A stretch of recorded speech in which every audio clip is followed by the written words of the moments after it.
عید الفطر عید الفطر کو میٹھی یا چھوٹی عید بھی کہا جاتا ہے۔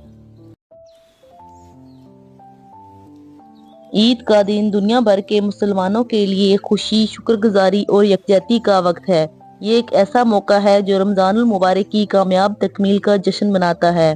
عید الفطر یا حج کے لیے، عید الاضحیٰ کے لیے تہوار کی خوبصورتی کی صحیح معنوں میں تعریف کرنے کے لیے ہمیں اس کی سنت کو سمجھنا اور اس پر عمل کرنا چاہیے۔ یہ رسول اللہ صلی اللہ علیہ وسلم کی روایات ہیں جو اس خاص دن پر ادا کی گئی تھیں۔ اس مضمون میں ہم عید کے دن کی سنت کو تلاش کرتے ہیں اور اس کی اہمیت پر گفتگو کرتے ہیں۔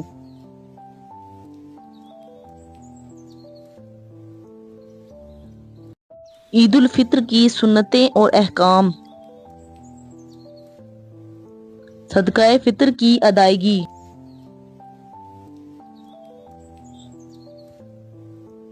صدقہ فطر نماز عید سے پہلے ادا کرنا چاہیے۔ حضرت عبداللہ بن عمر رضی اللہ عنہما سے مروی ہے کہ رسول اللہ صلی اللہ علیہ وسلم نے فرمایا، صدقہ فطر ایک سا گیہوں یا جو غلام اور آزاد مرد اور عورت، چھوٹے اور بڑے، ہر مسلمان پر مقرر کیا گیا ہے، اور یہ حکم ارشاد فرمایا کہ صدقہ فطر نماز عید کو جانے سے پہلے ادا کریں۔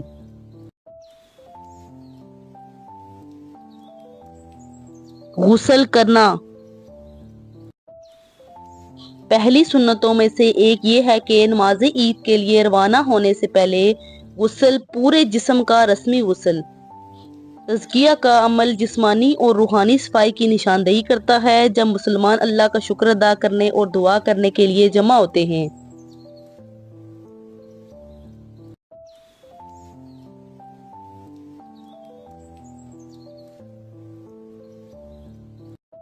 کوئی بہترین کپڑے پہننا۔ عید کے موقع پر اپنے بہترین کپڑے پہننا یا اس موقع کے لیے نئے کپڑے خریدنا بھی سنت ہے۔ یہ مشق اس دن کے احترام اور عزت کی علامت ہے۔ یہ اللہ کی ان گنت نعمتوں پر شکر ادا کرنے کا ایک طریقہ بھی ہے۔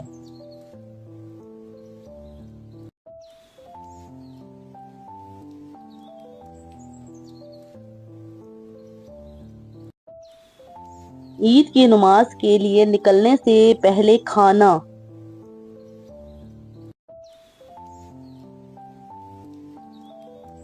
عید الفطر کے لیے نکلنے سے پہلے تاک، کھجور یا کوئی میٹھی چیز کھانا سنت ہے۔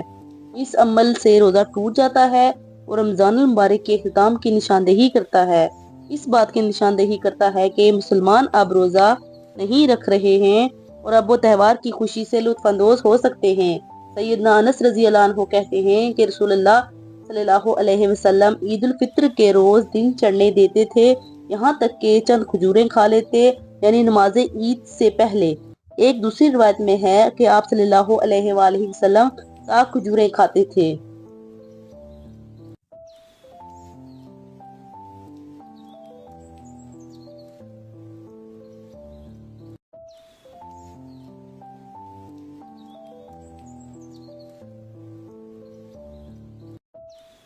تکبیر پڑھنا۔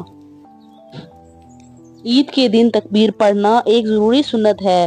مسلمانوں کو عید کی نماز کے لیے گھروں سے نکلتے وقت اور نماز شروع ہونے تک تکبیریں اللہ اکبر، اللہ اکبر، لا الہ الا اللہ، اللہ اکبر، اللہ اکبر، واللہ الحمد پڑھنی چاہیے۔ تکبیر اللہ کی عظمت کا اعلان اور رمضان یا حج کے کامیاب تکمیل کے لیے اس کی تسبیح کا ایک طریقہ ہے۔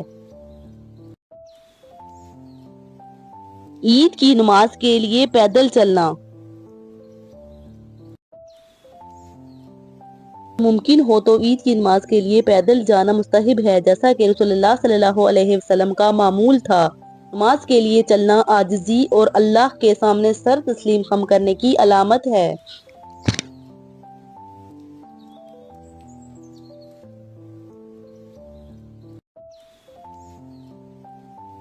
عید کی نماز میں شرکت۔ عید کی نماز عید کے دن کے جشن کا ایک اہم حصہ ہے۔ یہ پوری امت مسلمہ کے لیے ایک خاص موقع ہے کہ وہ اتحاد اور شکر کے ساتھ اکٹھے ہو جائیں۔ مسلمانوں کو چاہیے کہ وہ نماز میں شرکت کریں، بشمول خواتین، بچے اور بوڑھے، برادری اور اتحاد کے احساس کو فروغ دینے کے لیے۔